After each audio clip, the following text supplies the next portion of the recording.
Então, agora está gravando. Boa noite a todos. Vamos iniciar aqui nossa semana de aprovação da CEA. Eu sou André Rocha, também sou CEA, fui aluno do professor Davi.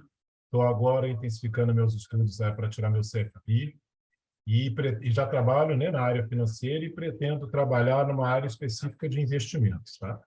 Vou ficar com vocês hoje aqui até às 9 horas para que a gente possa tirar algumas dúvidas de alguns exercícios que o Davi separou aqui para a gente.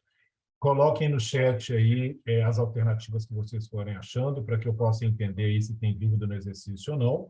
E vamos aproveitar esse momento aqui, como eu disse no início, para que a gente possa aí ir aparando as arestas aí, tirando as dúvidas que tiver aí em relação aos assuntos, tá? Ao longo da semana vocês vão ter outras atividades também, outros exercícios, mas durante a semana toda vai ser exercícios que vão conter todo o conteúdo, tá? Então, vamos começar aqui com o primeiro exercício, para que a gente possa cumprir o horário. Tá? Então, está aí o primeiro exercício. Peço que vocês resolvam e coloquem para mim aqui no chat a resposta. Então, vamos fazer esse exercício, pessoal? Alguns estão corrigindo aqui, mas ainda tem... Vamos ver aqui, então. Podemos fazer juntos?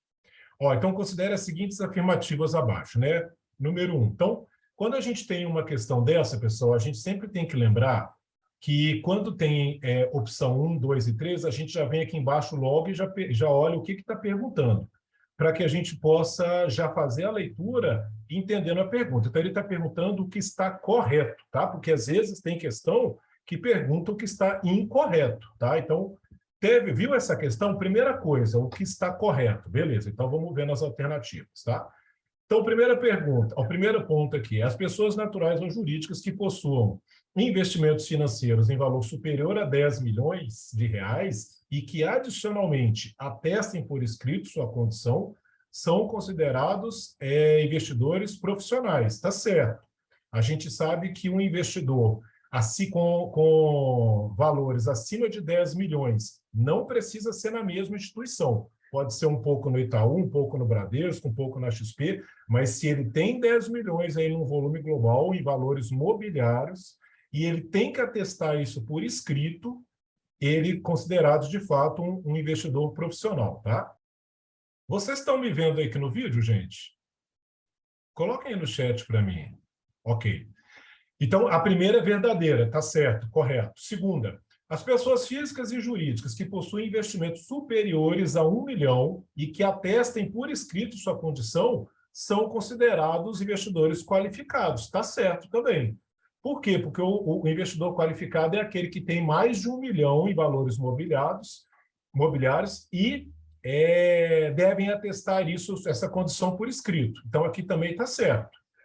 E a terceira, os agentes autônomos de investimentos, administradores de carteira, analistas e consultores de valores mobiliários, autorizados pela CVM, em relação aos seus próprios recursos, são considerados investidores qualificados. É verdade. É porque esse item 3, na verdade, os profissionais que trabalham com a CVM, que trabalham com investimento, eles têm a autorização da CVM, então eles são considerados investidores profissionais. E lembrando que todo investidor profissional, ele é um investidor qualificado. Então, quando vocês tirarem o CEA de vocês, quem tem a CPA 10, CPA 20, todo mundo que tem a certificação é um investidor qualificado.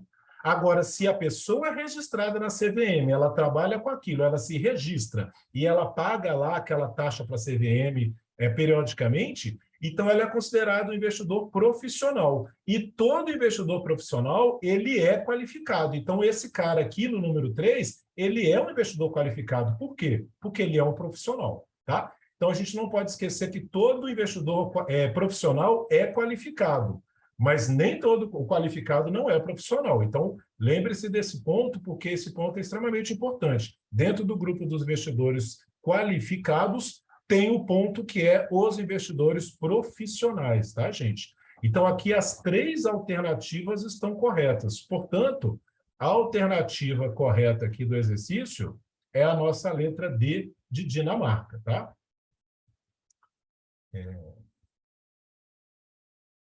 Espera aí, deixa eu pegar a dúvida aqui. Fiquei na dúvida por causa dos recursos próprios, porque para mim, não necessariamente ele precisa ter 1 milhão. E, de fato, ele não precisa ter 1 milhão não, viu, Natália? Só dele estar registrado na CVM, ele já é considerado um investidor profissional e, portanto, ele é, de fato, qualificado, tá bom? Ok, Natália? Coloca aí no chat para mim.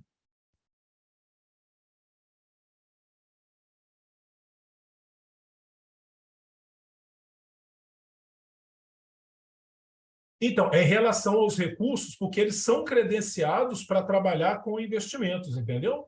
Então, só de você tirando a CEA agora, você vai ser uma investidora qualificada. Você trabalhando com investimentos e você tendo o registro na CVM, você passa a ser uma investidora profissional. Então, você passa a ser profissional, mas não deixa de ser qualificada, porque todo profissional ele também é qualificado, tá certo? Beleza, gente? Então, vamos para o exercício 2 aqui, por favor.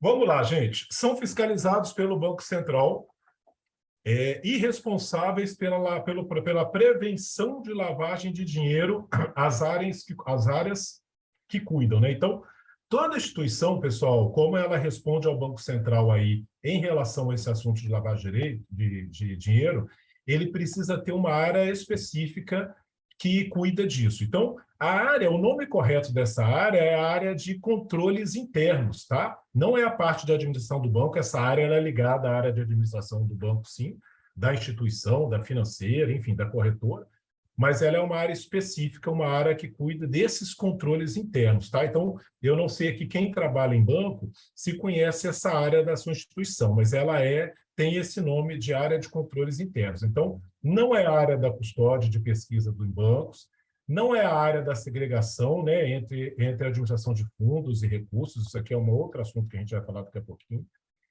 Não é a área de conselho de administração do banco, é a área de controles internos, tá? E aqui eu trouxe para vocês, só para a gente lembrar sobre as 3 etapas de lavagem de dinheiro, né? Que é o COI, né? Que é a etapa aqui de colocação, ocultação e a etapa de integração aí dos recursos, tá? Então, essa área de controle, ela tem a responsabilidade de mitigar aqui o risco de qualquer tipo de fraude aí, de lavagem de dinheiro, atuando aí em relação a todas essas etapas aqui, tá? Então, é a letra C de casa aí, que é a resposta correta, área de controles internos, tá bom? Tudo bem aqui? Podemos seguir? Bora lá, 3. Pessoal, a valorização do real frente ao dólar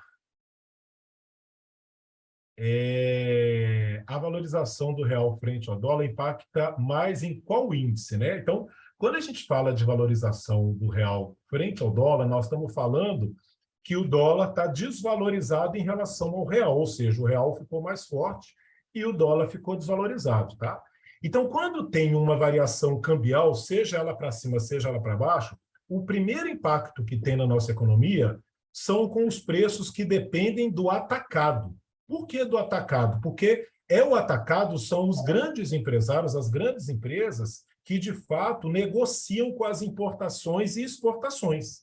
Então, o atacado ele é o primeiro índice a ser impactado. Então, qual desses índices aqui que representa o atacado? É o INCC? Não. INCC faz parte do IGP aqui. É o INPC? Também não. É o IGPM? Sim. Por que é o IGPM, André? Porque o IGPM ele é o Índice Geral de Preços, não é isso? E a gente sabe que o IGPM ele é composto por 3 mini-índices, que é o IPA, IPC e o INCC. Daí o Davi deve ter até brincado com vocês lá com o funk dele, né? IPA, IPC, INCC, para a gente não esquecer disso. O IPA ele tem um peso de 60% dentro do IGPM. Então, o IPA ele é o índice mais impactado quando tem variação cambial, porque ele é exatamente o índice de preços do atacado. e ele representa 60% desse cara aí, IGPM. Portanto, o IGPM é o indicador que é mais impactado quando tem uma variação cambial, tá? Ô, Rosa, eu não falei seu nome não, né? Desculpa. Ah, então tá bom. Ah, você mudou, não muda não, acredito em você. Tá certo, gente? Então, fica claro aqui para quem não acertou, pessoal, o IGPM ele é composto do IPA, IPC e INCC. O IPA é o índice de imposto de preços do atacado. Então, ele é o mais impactado quando tem uma variação cambial, tá? O IPCA, ele é impactado depois, que é o índice de preços aqui ao consumidor. Por quê? Ele é impactado depois, porque depois que o IGPM é impactado, que o grande empresário ele sente o impacto do dólar, ele reajusta os preços para o varejo. E aí vai impactar, num segundo momento, o IPCA, que é a nossa inflação aqui do novo povão. Mas o primeiro impactado é o atacado, tá? Que são dos grandes empresários, aí, grandes empresas que, de fato, negociam diretamente aí com o nosso processo de importação e exportação, tá? Ah, Carlinha, desculpa então, falei, gente, é porque às vezes vai aparecendo muitas opções no chat e aí vai passando rápido, viu, gente? Se eu pular o nome de alguém, vocês desculpem aí, tá bom? Bacana, gente. Aqui alguma dúvida? Coloquem no chat aí para mim. A 3 tá ok? Não esqueçam, isso cai na prova, hein? IPA, IPC e NCC, tá? Tá aqui só para lembrar vocês, tá? O IPA, ele tem 60% de impacto aqui dentro do IGPM, tá? Então, ele é composto aqui por 60, 30 e 10. E aí vocês cantam a musiquinha para a gente gravar aí a ordem, tá? IPA, IPC e NCC. Bacana, galera? Podemos seguir? Então, está aí o quarto exercício agora, um exercício de finanças, um exercício simples para a gente trabalhar aqui agora, tá bom? Bom, vamos fazer? Quando não fala se é dia útil ou corrido. Boa, Carlinha! Então, vamos resolver aqui, Carla, falando exatamente o que você me perguntou, né? Quando não fala se isso é dia útil ou corrido, a gente usa dias úteis ou corridos, a gente sempre usa úteis. É isso mesmo, Carla.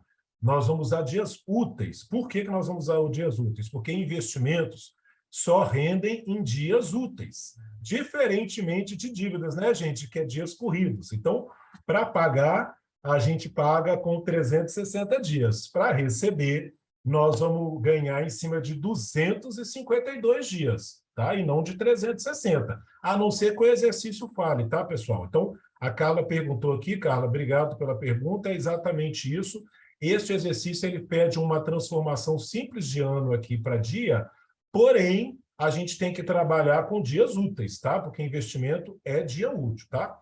E a gente tem duas formas aqui de fazer esse tipo de exercício, né, gente? Então, primeiro ponto, eu fiz aqui um quadro para trazer a forma didática, que é a forma que eu não sei se todo mundo sabe usar a calculadora, que a gente usa aqui no início do curso, que eu também dou aula com o Davi no curso, mas essa turma de vocês eu não participei porque eu estava fazendo o meu curso aqui do CFP, tá? Então, eu vou fazer das duas formas. Então, primeiro, com a programação da calculadora, né? Então, a gente tem aqui, ó, você é consultor de investimentos, o cliente faz uma aplicação que renderá 10,65 ao ano, né? O cliente ele é muito detalhista e ele, então, pede você para que informe qual será a taxa ao dia que irá ser remunerado, né? Então, você responde a ele o quê? Então, olha aqui, gente, na calculadora eu já deixei ela aí projetada para a gente fazer juntos. Então, se a taxa é 10,65 ao ano, eu coloco essa taxa no I. Esse 10,65 não é ao ano? Então ao ano é 252 dias, é o que eu tenho. Eu coloco no N. Eu quero saber para qual período, André? Para um dia. Então, 1 R/S, que vai dar exatamente o 0,0402, tá? E para quem não acertou, aqui tem a opção errada. A opção para quem fez com 360 dias é 0,0281. Então, cuidado que a prova faz exatamente isso. Ela coloca lá, entre as alternativas, a opção que ela entende que muita gente vai escolher, tá, gente? Cuidado, tá? Para a gente não cair nessa cilada, tá? Então, investimentos em dias úteis, tá? André, eu não sei fazer na calculadora, não. Eu queria que você me mostrasse como que a gente faz aqui agora na mão, né? E mesmo porque, pessoal, porque na hora da prova pode acontecer algum bizil lá com a calculadora, por isso que é até bom levar duas, tá?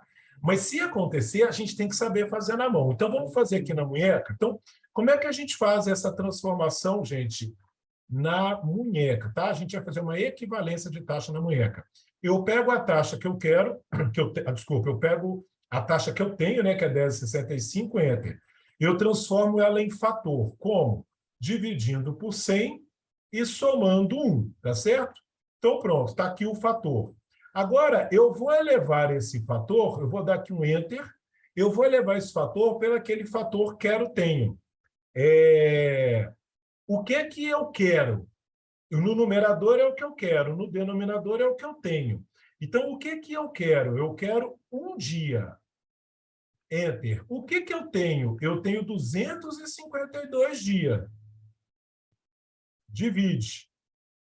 Agora eu aperto aqui o y elevado a x, ou seja, ele vai pegar aquele meu fator e vai levar a divisão do que eu quero, tenho. E essa divisão, desculpa, 10,65, enter 100. Divide 1 mais, enter. Eu quero um dia, enter. Eu tenho 252 dias, divide. Eleva aqui. Agora eu vou tirar o fator como 1 menos 100, que eu vou fazer a operação inversa que eu fiz no início. Deu a mesma coisa, 0,0402. Então, a gente pode tanto fazer na calculadora, mas também temos que saber fazer na munheca, porque a calculadora pode deixar você na mão e você precisar fazer na munheca, tá? O cálculo na munheca ou na calculadora. Alguém quer que eu repita? Coloca aí no chat para mim. Se quiser que repita, é só colocar. Se não colocar nada, eu sei que está ok, tá bom? Eu coloquei aqui também no slide só um lembrete, tá? Isso aqui está lá no início do módulo 2 de vocês, tá, gente? Exatamente o que a Carla perguntou. Lembrando que os investimentos só rendem em dias úteis, tá? Então, isso está lá no início do módulo 2 de vocês, tá bom? Bacana, gente? Então, vamos em frente aqui, porque tem mais exercícios aí. Repete, por favor. Marilza, você quer que repete na calculadora ou na munheca?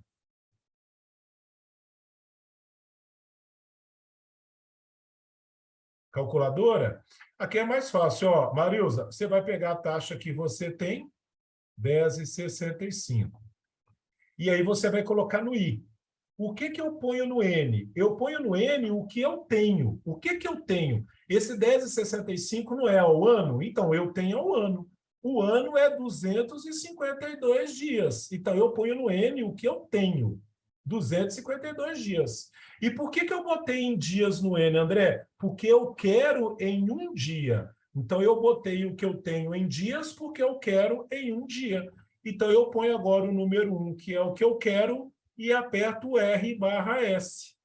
Então, é sempre assim, Marilza, a taxa que você tem no I, o que você tem de prazo no N e o prazo que você quer, você vai colocar no R/S. Ficou claro, Marilza? Faz aí na sua calculadora, ver se você entendeu o raciocínio. Ah, André, por que você não botou aqui um ano? Porque ele está pedindo em dias. Então, eu já vou botar esse ano aqui em dias. Ah, André, e se ele pedisse em mês? Eu ia colocar o N aqui em mês. Eu ia colocar 12. Para poder, quando eu vier no R/S, eu já trazer minha resposta em mês, tá certo? Tudo bem, gente? Então, vamos seguir em frente aqui.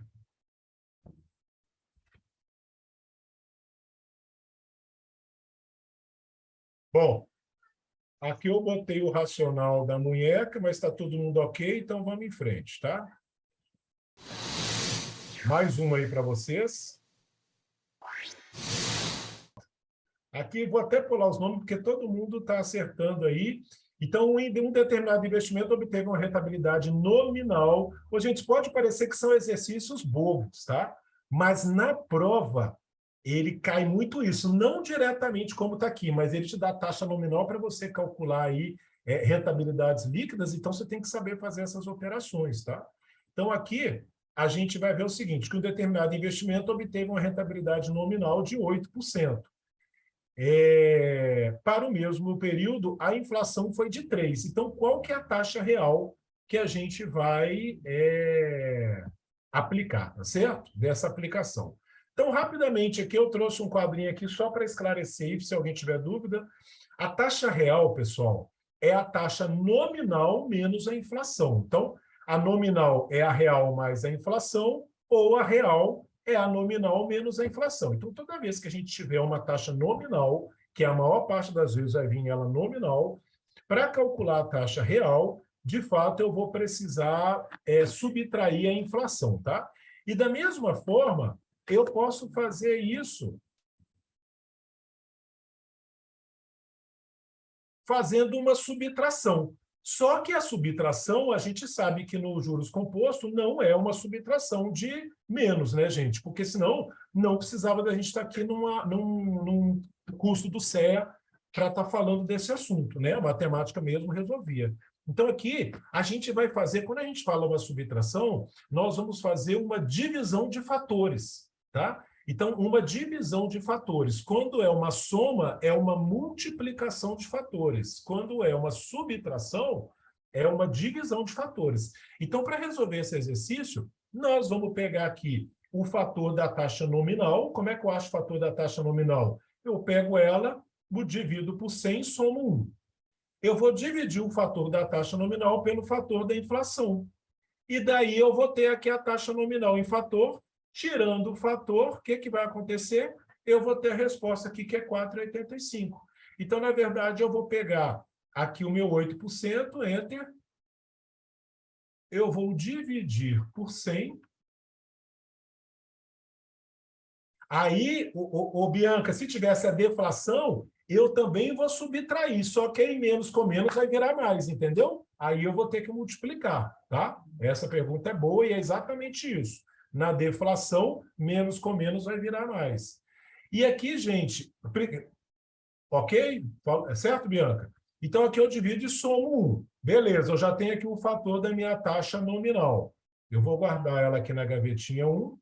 Agora eu vou pegar a minha inflação, eu vou também achar o fator dela. Como? 100 divide, soma 1, 1,03. Vou guardar ele na segunda gavetinha. Agora eu vou pegar o que está na minha primeira gaveta, que é a minha taxa nominal, Enter, vou dividir pela minha segunda gaveta, que é a inflação, vou achar 1,0485. E agora eu tiro o fator como 1 menos 100 vezes. E aí eu vou ter 4,85. Tudo bem, gente? Ok, Bianca? A dúvida aí?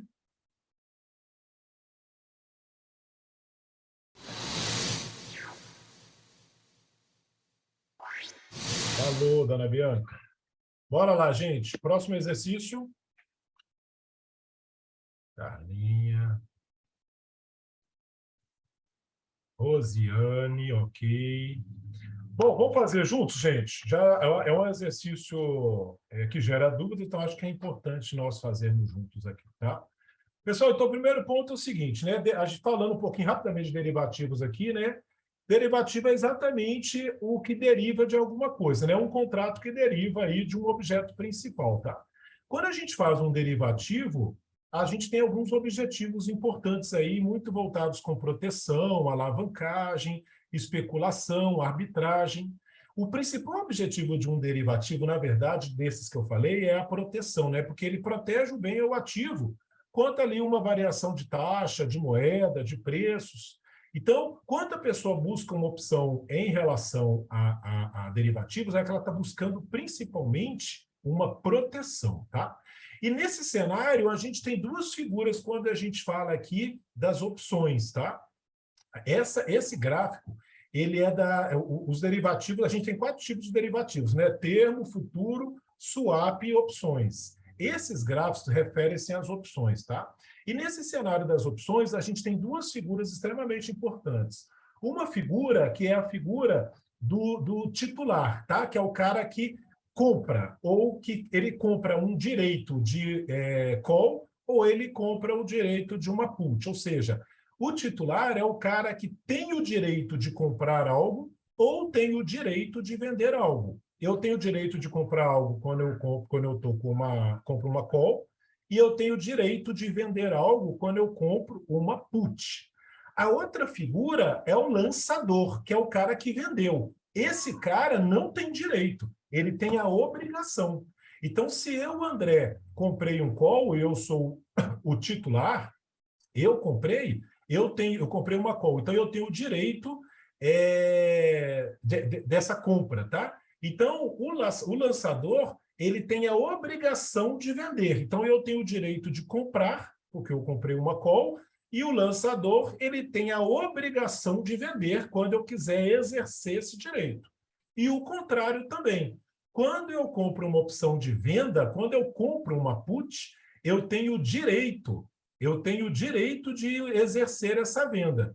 E o lançador tem a obrigação de fazer essa compra, tá?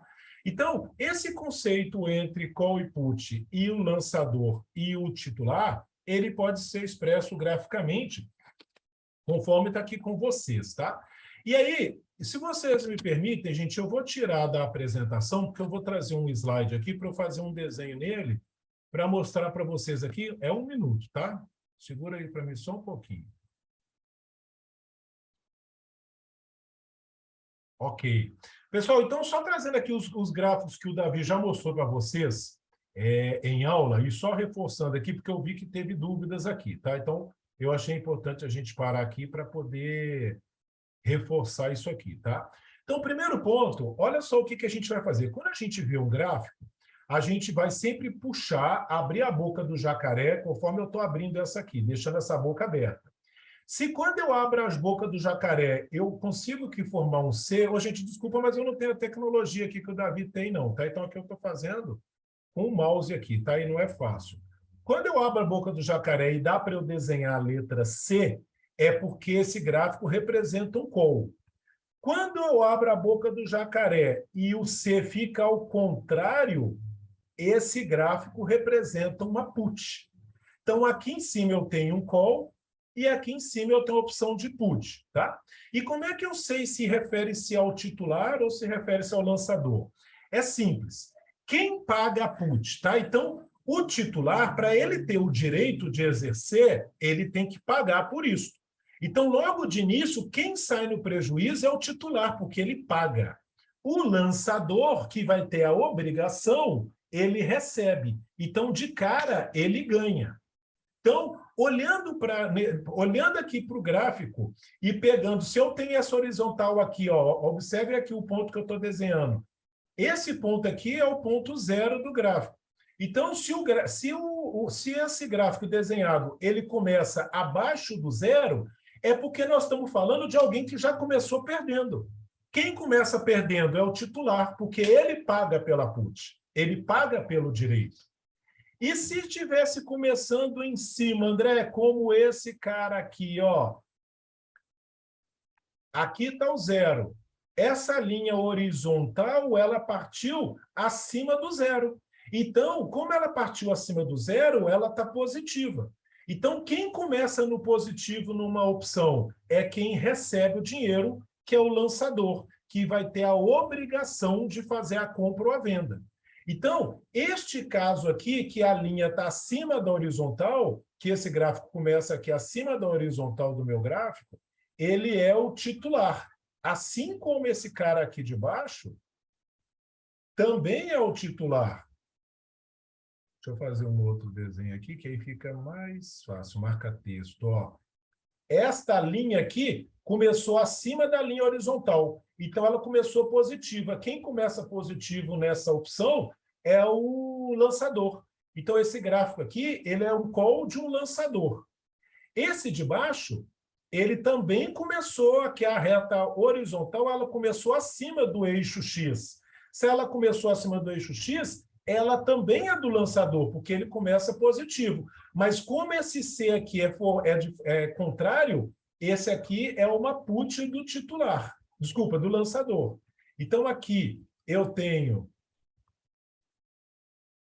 abrindo a boca do jacaré aqui, eu tenho aqui um C ao contrário, mostrando que é uma put, e como essa linha amarela está acima do meu eixo, ele começou no positivo.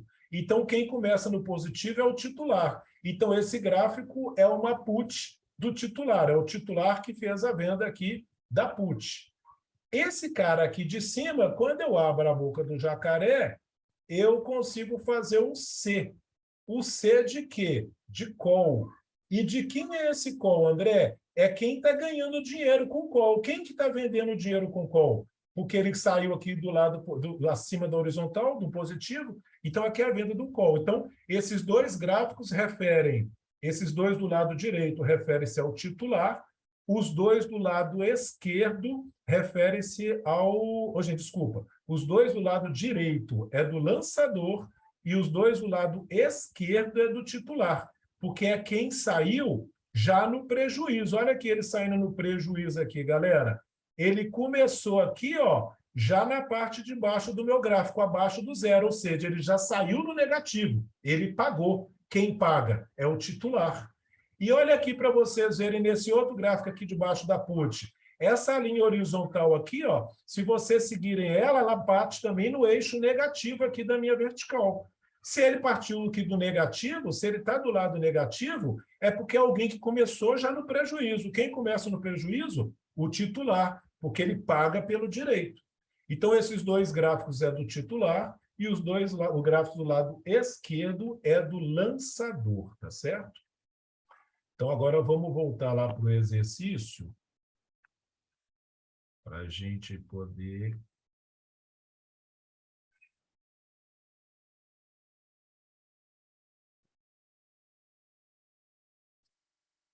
Então, esses dois gráficos aqui, pessoal, aqui não dá mais para eu desenhar, tá nesse formato aqui, tá bom? Então, olhando para esse gráfico, abrindo a boca do jacaré, eu não faço um C normal, então este C é um C de call.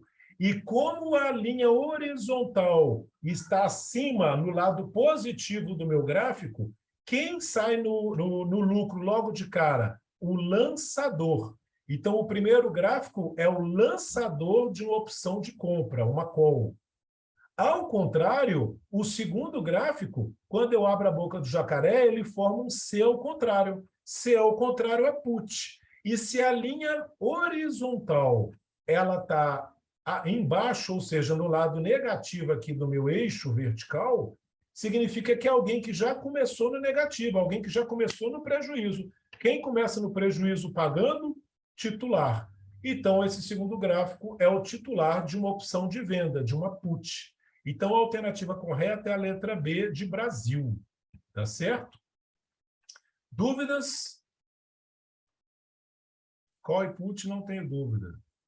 Aí, será que eu falei aqui à toa, gente? Está todo mundo ok aqui? Beleza? É porque na resolução dos exercícios, vários colocaram aqui letra A ou letra D de dado, tá? Ficou mais claro, gente? Então, leva sempre em consideração quem começa no prejuízo e quem começa no lucro. Na prova, caíram duas questões dessa na minha prova, tá?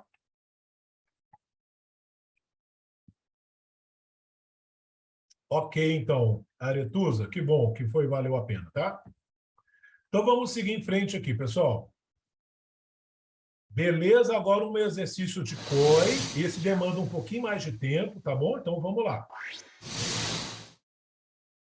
Esse aqui eu não fiz esquema, não, tá? Eu vou resolver junto com vocês aqui, tá bom?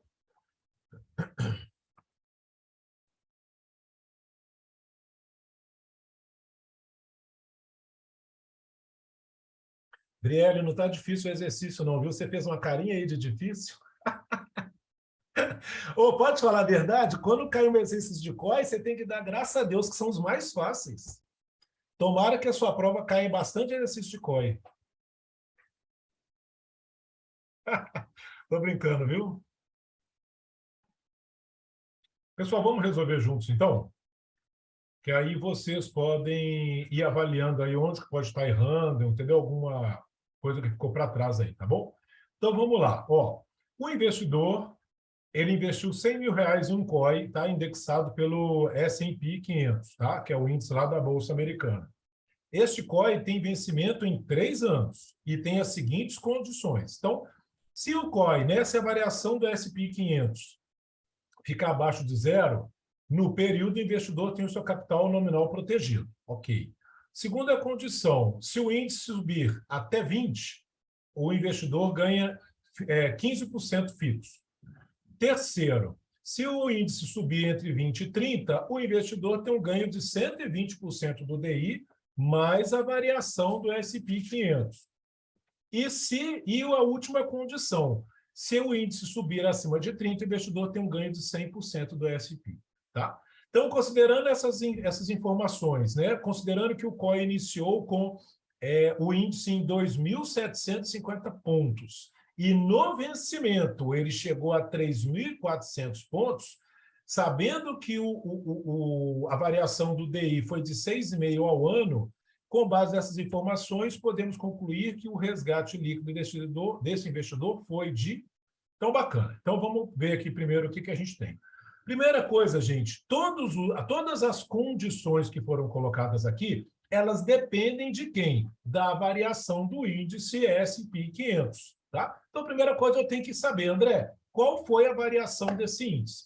Então, aqui no exercício ele está contando. Ó, esse COI começou com o índice em 2.750 pontos e ele venceu com 3.400. Então, eu vou aqui agora na calculadora e vou saber qual foi a variação desse índice, tá? E como é que eu faço a variação desse índice? Eu pego 2.750, Enter. Qual foi o número que ele chegou, André? 3.400. Qual foi a variação percentual aqui? Ó, esse delta por cento. Opa, ele variou 23,6364. Então, esta foi a variação de 2.750 para 3.400. Então, eu vou guardar essa variação na minha gavetinha, uma aqui que eu vou precisar dela daqui a pouco, tá? Então, pessoal, toda vez que vocês quiserem saber a variação de um número inicial para um número final, eu venho aqui e digito o número inicial, Enter, o número final, 3.400, delta percentual. Esse percentual é exatamente o quanto ele evoluiu. Ele evoluiu 23,63%. Ok, André, já sei qual foi a variação. Então, com essa variação, eu vou cair aqui na minha terceira condição, que é a variação entre 20% e 30%. Se a gente teve essa variação, qual foi o ganho do investidor? 120% do DI mais a variação do S&P 500. A variação do S&P 500 é o que eu acabei de descobrir aqui, eu já sei ela, tá? E aí, então, agora está faltando eu saber o quê? Qual foi a variação aqui do DI? O 120% do DI. E aí, gente, eu sei que alguns de vocês podem ter feito assim, ó, o DI, a variação do DI está fácil, ó. Ele variou 6,5 ao ano. Beleza, então eu pego aqui 6,5, Enter, e coloco 20% nele, que ele, né, deu 120%, e somo, mais deu 7,80. E isso não é uma verdade, porque o 6,5 ele foi no período de um ano, e esse COI teve o vencimento em 3 anos. Então, muitos cometem esse erro, gente, e na prova vai ter a alternativa que corresponde a esse erro, tá? Então, muita atenção nisso aqui. Toda vez que eu precisar calcular, vamos supor, um ativo aí que variou de acordo com o DI, ou eu precisar tirar um imposto de renda, qualquer coisa nesse sentido, eu tenho que pegar a variação de todo o período. Então, o que eu vou fazer aqui? Eu vou pegar o 6,5 que eu tenho, que é para um ano, e vou levar ele para uma equivalência de 3. Ora, o COI durou 3 anos, então, olha só, 6,5 eu ponho no I. O que eu tenho? eu tenho 1 ano. O que que eu quero? Eu quero 3 anos. Então, qual que foi o DI de 3 anos, galera? 20,79. E aí, se eu tenho a variação do DI, eu tenho a variação do COI, eu corrijo o valor. Mas um ponto de atenção aqui que algumas pessoas erraram, que eu vi pela alternativa. Vocês esqueceram que esse DI, o investidor vai ganhar 120 dele. Então, não podemos fazer o cálculo com 20. Eu tenho que fazer 120. E como é que eu faço o 120 dele? Eu calculo 20% dele e somo. Então, 120% do DI em 3 anos deu 24,95. E eu vou botar essa informação na minha segunda gaveta, que eu vou precisar das duas, tá? E agora, gente, ficou fácil, porque eu pego os meus 100 mil, Enter, eu vou corrigir ele pelo... Ai, perdeu? Perdeu. Eu vou corrigir ele aqui pelo 120 do DI, eu pego 100 mil, 24,95. Como você achou os 24? Ah, tá. Então, peraí, deixa eu voltar aqui. Então, gente, vamos por parte aqui, porque como o exercício ele é complexo assim, ele tem que fazer várias coisinhas, a gente não pode se perder. Então, vamos aqui rapidão de novo. Ó. Primeiro ponto, eu achei aqui a variação do COI, né? Quanto que, desculpa, do S&P 500, de 2.750 para 3.400, variação percentual. Eu vou guardar esse número na minha gaveta, então essa foi a variação do COI. Bacana. Agora eu vou calcular o DI. O DI foi de 6,5 ao ano. Só que o COI teve uma duração de 3 anos. Então, 6,5 eu vou botar no I. Esse I é a taxa que eu sei que é de 1 ano. Agora eu quero saber, André, é para 3 anos. Então, R/S. E deu 20,79 para 3 anos. Só que esse COI vai receber 120% do DI. Esse 20 é 100% do DI em 3 anos. Eu quero 120. Então, eu vou pegar esse 20 e vou multiplicar ele agora, vou somar simplesmente 20% nele. Que aí 20 mais o 4,15, que é o 20%, 120% deu 24,95. Ficou claro, Carla? Rosiane, está me acompanhando agora? Posso seguir? Ok, então eu vou guardar esse 24,95 na minha segunda gaveta. Agora, eu vou pegar os 100 mil que eu tenho, vou corrigir os 100 mil. Os 100 mil, galera, presta atenção aqui. Ele não vai ser corrigido pela variação do S&P 500? Então, o S&P 500 está aqui, ó, na minha gaveta 1. 100% mais. Então, os 100 mil com os 23,64 deu 123.636. Agora eu vou corrigir ele pelo 120 do DI também. Então, eu vou chamar minha gavetinha 2, que está a taxa do DI lá, 24,95%, mais. Então, pau, 154.488. Então, eu peguei 100 mil e fiz a correção pelos 23 da variação da Bolsa e fiz 24 aí da variação do DI, tá? O exercício acabou, André? Não, porque teve gente que me deu letra D aqui, galera, e olha, presta atenção no enunciado. Como, com base nas informações acima, nós podemos concluir que o resgate líquido não é resgate bruto. Esse 154 é o valor bruto, é o 100 mil corrigido. Agora, como é que é o líquido? O líquido é tirando o imposto de renda. E aí eu pergunto para vocês, e eu quero ver aqui no chat, qual é o imposto de renda do COI? Qual é a tributação em cima do COI? Vamos ver o primeiro que vai me responder aqui. Qual é a tributação? Isso, Driele. Boa, Nath. É isso aí. É a mesma da renda fixa. E aí a gente vai usar a tabela regressiva da renda fixa. Lembra a tabela regressiva? De 0 a 180, 22,5%. De 181 a 360, 20%. De 361 a 720, 17,5%. E acima de 720, 15%. Então, o 15% é sobre o valor total, pessoal? Não, isso não é um PGBL. O 15% é em cima do rendimento. Então, eu vou tirar agora os 100 mil dessa conta aqui, ó, para ficar só com o rendimento. Este cara é que vai ser tributado com 15%. Então, olha só o que eu vou fazer. 15% menos. Ó, ficou 146.315. Agora eu vou somar o meu 100 que eu tinha tirado para calcular a tributação, mais 146.315 líquido. A alternativa correta é a nossa B de Brasil, né, gente? E aí, gente? Esquecendo o IR, né? Bom, eu percebi, tá, gente? Galera, muita atenção. E eu falo isso por mim, porque eu já caí nessa cilada.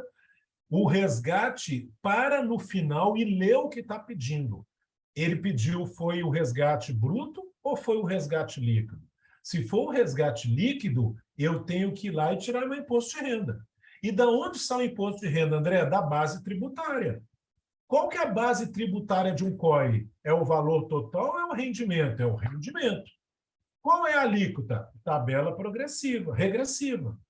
Então, é base tributária vezes a alíquota. Base tributária vezes a alíquota. É assim que a gente calcula o imposto de renda. Então, o valor total é só quando é o PGBL, vocês sabem disso. Quando é outros investimentos, é em cima do rendimento. Então, tem gente que às vezes calcula no total, tá? Vamos aqui, a Luma. André, estão capitalizando rentabilidade do SP500 em cima do valor capitalizado. Não tem problema não, Luma. Você pode fazer primeiro o SP500, depois o DI, ou o DI vai dar na mesma. Por quê? Porque quando você... Olha só, Luma, para a minha calculadora aqui, ó. Olha para você ver aqui, ó. Eu vou somar duas taxas. Eu vou somar aqui 3 com 4, tá bom? 3% com 4%. Então, o que a gente faz? A gente põe o 100, enter. 3% mais 4% mais. Deu 7,12, tá? Se eu fizer o contrário, também dá certo. Então, a ordem dos fatores não altera aqui o resultado, tá?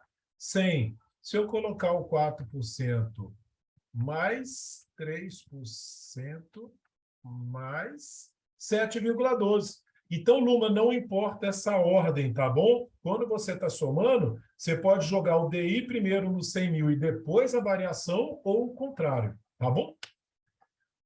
Beleza, gente, aqui? Ô, Luma, me dá um ok no chat aí, para ver se ficou ok mesmo.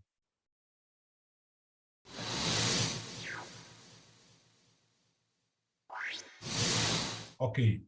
Pessoal, o exercício 8 está aí, eu já deixei uma colinha aí, eu esqueci de tirar ela do slide, mas enfim, já está aí. Vai com a cola mesmo, tá bom? Então vamos lá resolver ele. Ir vai ser de quanto mesmo? O imposto de renda, Bianca, lá naquele exercício... Ô, gente, deixa eu voltar aqui no exercício aqui só um minutinho. Desculpa aí quem já estava fazendo. Bianca não, isso, Bianca. A gente tem aqui, o COI, ele é tributado como renda fixa, não esqueça disso, tá? O COI e o SUAP são tributados como renda fixa. Então, é aquela tabela regressiva, lembra daquela tabela? Então, naquela tabela,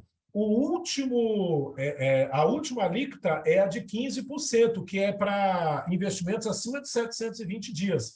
Esse COI tem 3 anos. Ele tem um vencimento de 3 anos. Por isso que ele cai na última faixa da tabela, de 15%. Belezinha? Então, bora. Adriele também, ok. Então, vamos lá, gente. Esse exercício que ele é mais simples, tá? Então, aqui a gente está falando de análise aqui fundamentalista, tá? Então, eu já deixei a cola aqui no slide para que vocês pudessem se apoiar. Valesca também está ok, tá? Aqui, o ponto principal, ó, a resposta que veio no gabarito é a letra A. Mas a letra B também está correta, tá, gente? Esse exercício ele já gerou dúvidas em outras ocasiões, tá bom? As duas alternativas são aceitas, tá? Então, é exatamente, Natália, Ana, exatamente. A análise fundamentalista, ela olha a projeção para o futuro. E a técnica olha o passado, por isso que ela faz estudos gráficos. Então, qual que é a diferença principal? O intuito desse exercício, galera, é a gente aqui solidificar a diferença de análise técnica e fundamentalista. Análise fundamentalista são análises que são feitas através do desempenho da empresa, de faturamento, de fluxo. A gente faz projeções olhando para frente. E, de acordo com essas projeções, eu decido ou não se eu compro essa ação, tá? Ao contrário, a análise técnica, ela olha para o passado, ela olha graficamente como foi o desempenho dessa ação nos últimos 12 meses, 24 meses, 36 meses, como que ele variou nos últimos dias, na última semana, né? Igual o day trade ali trabalhando.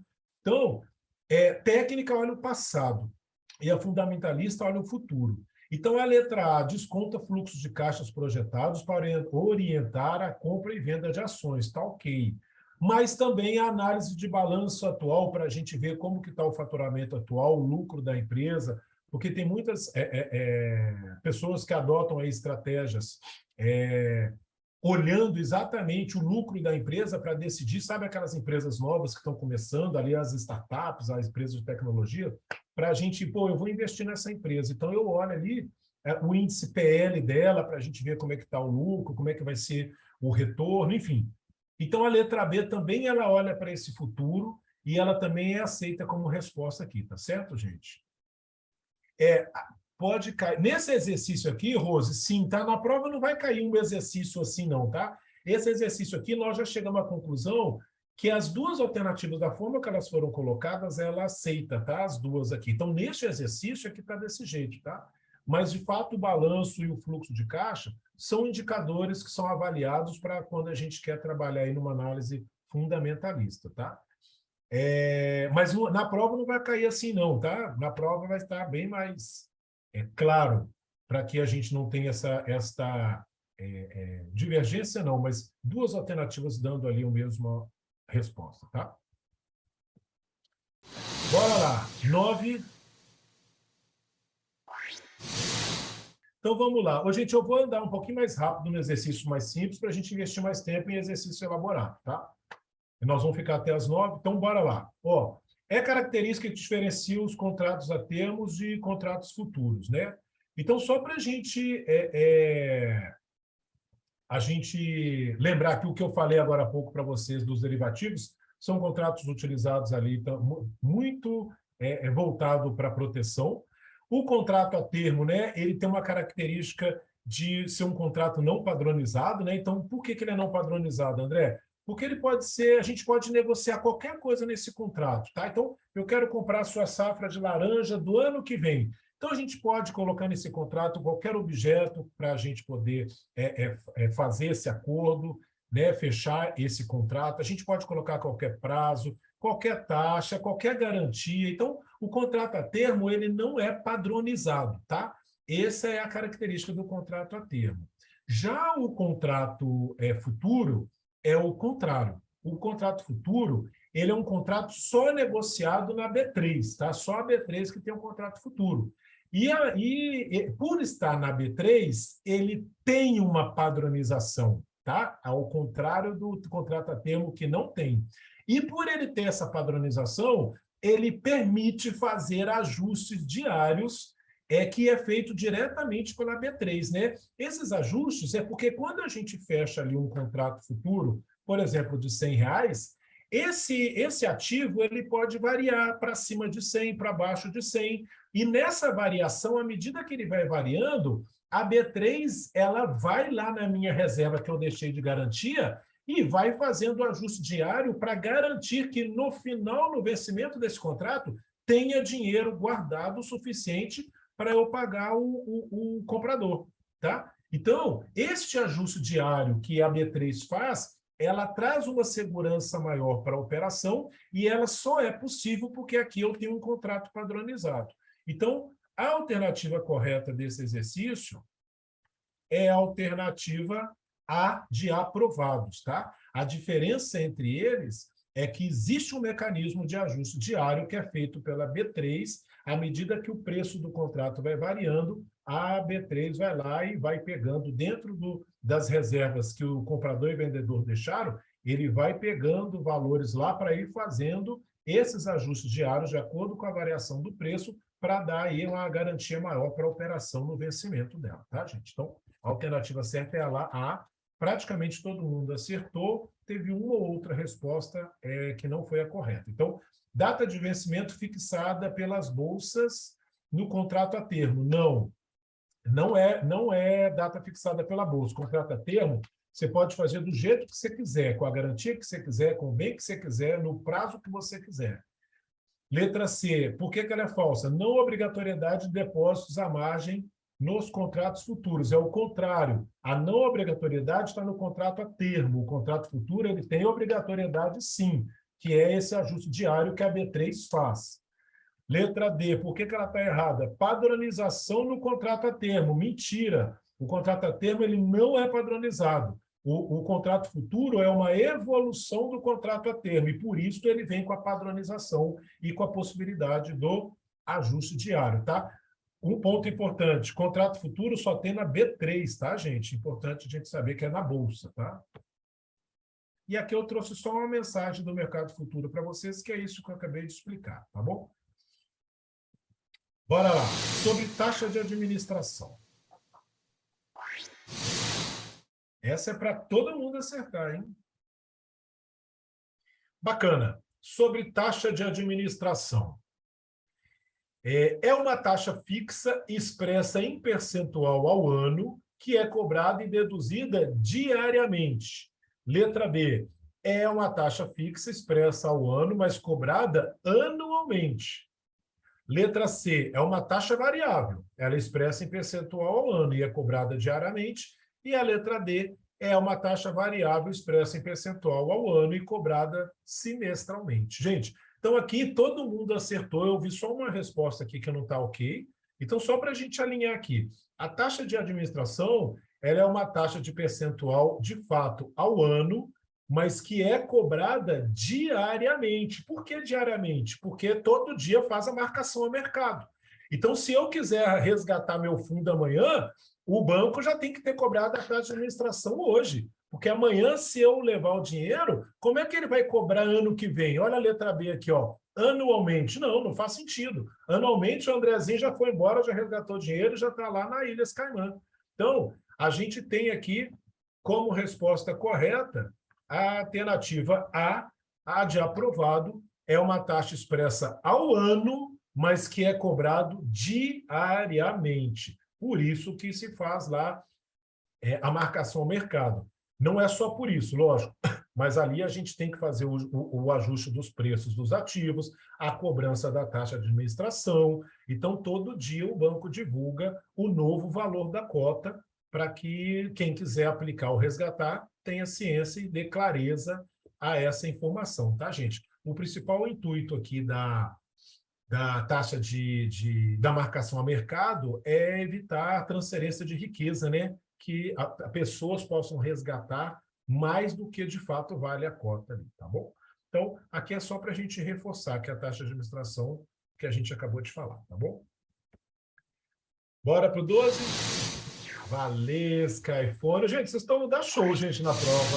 Aqui vocês estão... Sério mesmo, tá? Todas as respostas aqui, a maioria está trazendo aí de forma correta, tá? Isso é muito bom, tá? É ótimo sinal, tá? Então, vamos lá. Ao explicar para o seu cliente 3 níveis de classificação de fundos Ambima, um gerente fez as seguintes explicações. Primeiro ponto, o nível 1 faz referência às classes definidas pela CVM. Amém mesmo, Fran. Nível 2, item 2. Gente, desculpa, né? A gente sempre começa lendo o que está perguntando. Está correto, então vamos procurar o que é verdadeiro aqui, tá? Então, é o nível 1 faz referência aqui às classes definidas da CVM.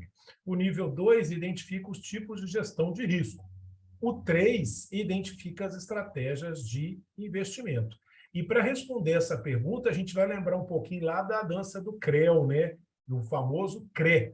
O que é o CRE aqui, né? O Davi trouxe para vocês, né? O CRE é exatamente a classe risco e estratégia. Nível 1 é a classe de ativos, nível 2 é o risco dos ativos e nível 3 é as estratégias de investimento. Por isso que a gente chama de CRE. Então, a alternativa 1 está correta, o nível 1 de fato é as classes, o nível 2 de fato é o risco, é a gestão de risco, O nível 3, de fato, é a estratégia e a alternativa correta é a alternativa B, de Brasil, tá? Ponto de atenção, galera, essa questão caiu na minha prova, mas não nesse formato, tá? Ele entrou aqui dentro, ó, perguntando sobre quais eram as estratégias de investimento. Aqui, ó, dentro, quando a gente fala de fundo soberano, de dinâmico, de fundo setorial, então ele entrou aqui também na parte de risco, tá? Então, é um ponto de atenção para a gente ter aí ao longo dos estudos, tá? É CRE. É isso mesmo. Ô, Vitor, eu falei CREL só para lembrar do CRE, mas é CRE. Tem sim também, igual a sua prova. Bacana, viu? Mas é o CRE mesmo, tá? Então, vamos lá agora que a gente vai falar um pouquinho de previdência, tá? Tá, então vamos lá. Eu demorei aqui um pouquinho, que eu estou lendo aqui no chat. Tem alguma... Foi que a tábua atuarial em portaria, se fosse... Tá. Beleza, então vamos esclarecer isso aqui, tá, gente? Então é assim, ó, quando a gente está falando de previdência, vocês tiveram aí aula de previdência, acho que isso deve ter ficado claro lá, mas vamos só ajustar esse ponto aqui, tá?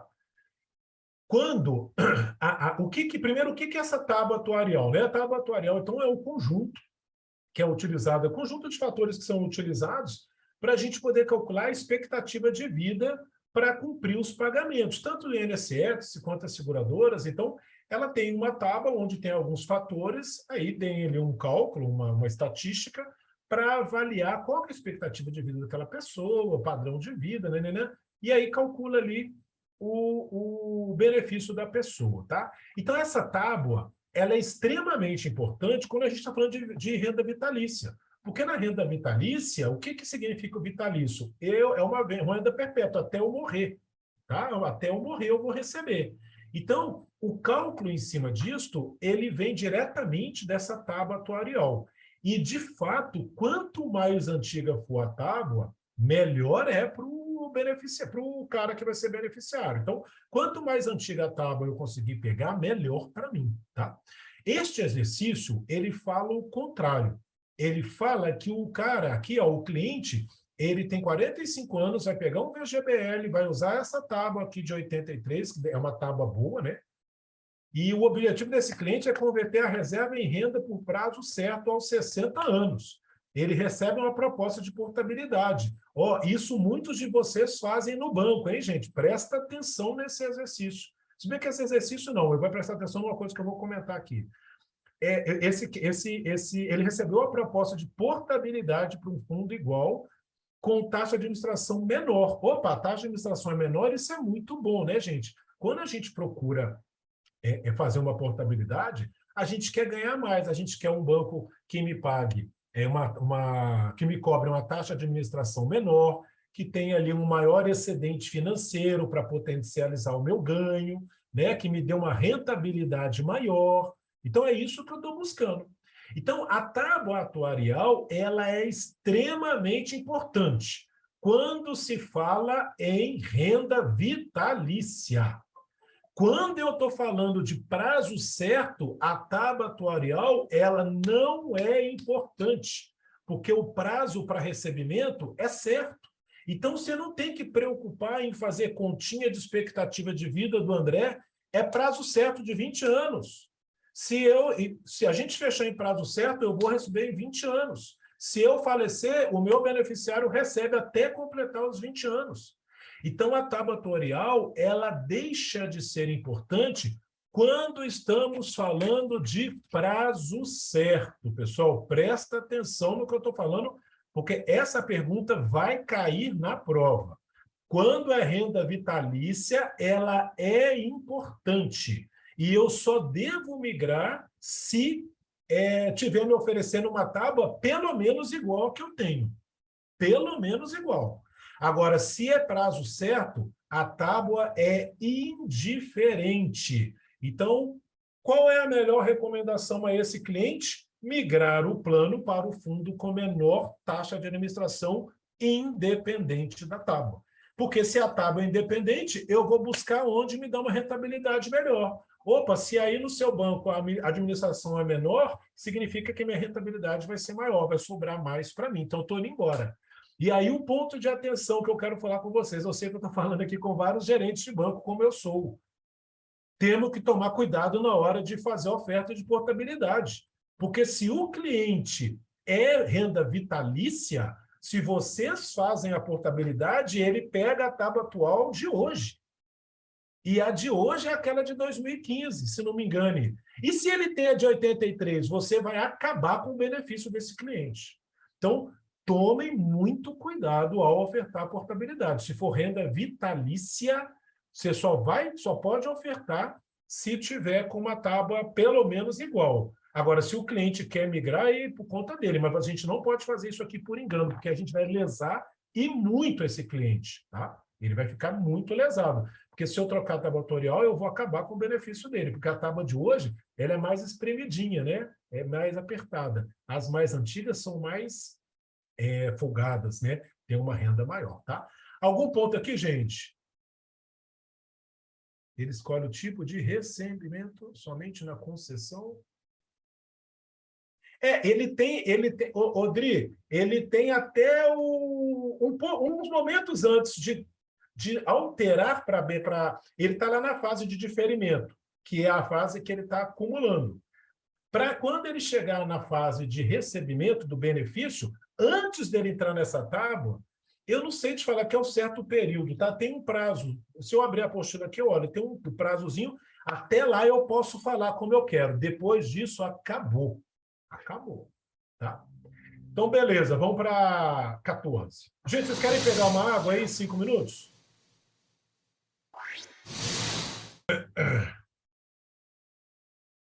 Pessoal, a maioria está errando o exercício. Vamos fazer juntos, que aí a gente vai alinhando aqui alguns pontos aqui, tá?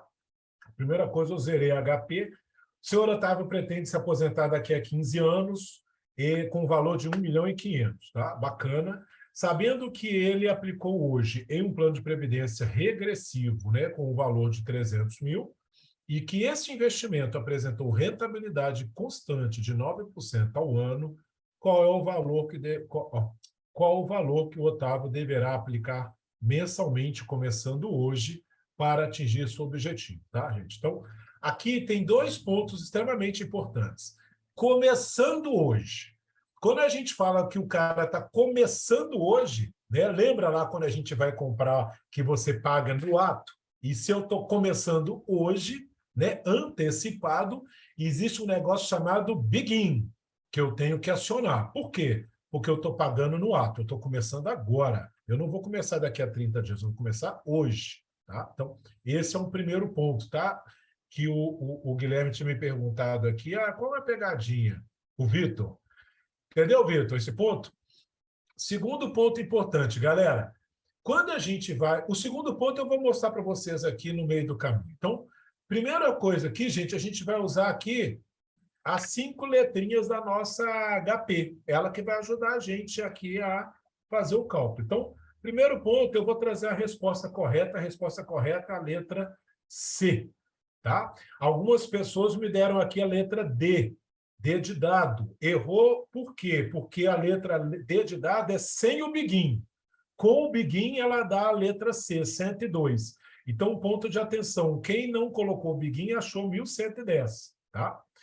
E aí, aqui a gente vai usar agora as teclas aqui da HP para a gente poder fazer esse exercício. Então, primeira coisa que eu vou fazer o meu G7, porque eu não posso esquecer de botar o begin. Quando vocês lerem no exercício lá no ato, hoje, na hora, já circula e fala begin, e já vai lá e liga o begin, tá? Um outro ponto importante é o seguinte, a gente sabe que taxa e prazo tem que estar na mesma unidade. Beleza, André, aí tá. Por que que eu... gente, desculpa aqui. Por que que eu sei que tá? Ele vai se aposentar daqui a 15 anos, e ele tem uma taxa de 9% ao ano, então tá tudo certo. Eu não preciso fazer aqui nenhuma equivalência. Cuidado. Por quê? Quem manda no prazo e na taxa é o PMT. O PMT, o mensal, o pagamento mensal é que manda nesses 2 caras. Quando o PMT não está dizendo nada, eu posso passar o prazo para mês, né, se a taxa tiver um mês, e eu posso passar, vamos supor, a taxa ao ano, se o prazo tiver um ano. Eu vou equiparar os 2. Mas quem manda nessa conversa é o PMT, porque aqui ele está falando que o cliente quer saber quanto que ele tem que aplicar mensalmente. Então, se falou que tem que ser mensalmente, a taxa e o prazo tem que obedecer o PMT e tem que passar para mensal, porque eu preciso calcular mensalmente. Por isso que muita gente errou me dando a alternativa A, R$ 13.000 por mês, porque está calculando ao ano.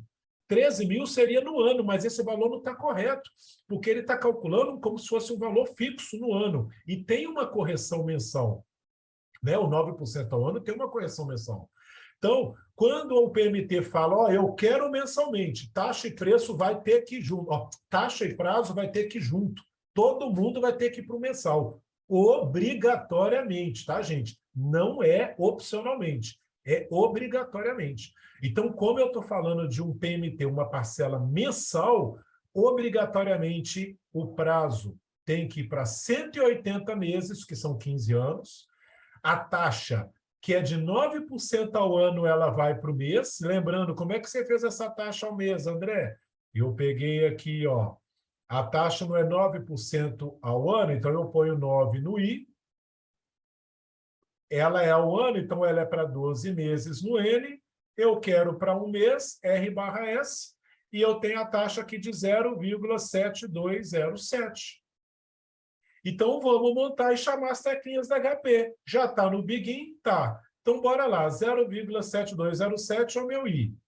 Qual que é o meu prazo? É 15 anos? Não, é 180 dias. Quem manda é o PMT aqui, não é o prazo. Então, o prazo tem que seguir o PMT. 180 no N. Qual que é o valor que o cliente aplicou hoje? É o meu PV, R$ 300.000. E aí, lembrando que, como eu estou aportando, eu tenho que botar o CHS nele, que ele tem que estar negativo. Eu ponho isso no PV. Qual que é o meu FV? O FV é o que eu quero juntar. Eu quero juntar 1.000, 1.500.000.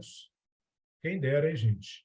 Então, para isso acontecer, eu tenho que ter qual parcela? Uma parcela de R$ 1.102,83.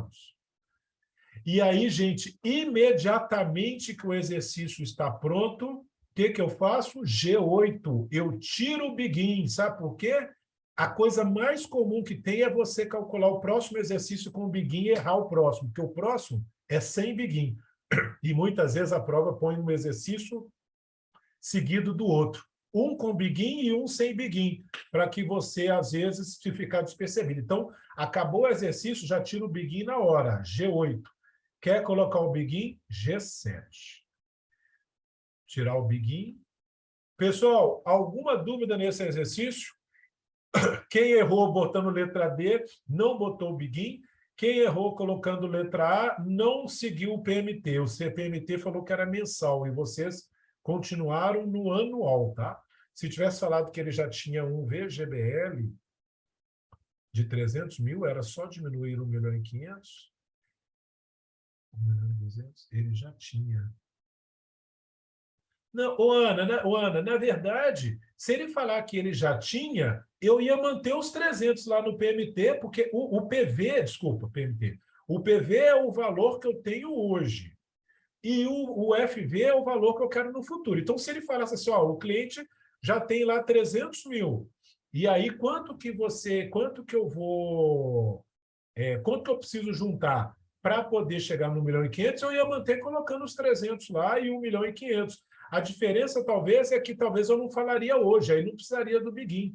Mas eu, com 300 mil hoje, para juntar 1.500.000 em 15 anos, com uma taxa de 9, eu preciso de uma parcela mensal de 1.102, entendeu?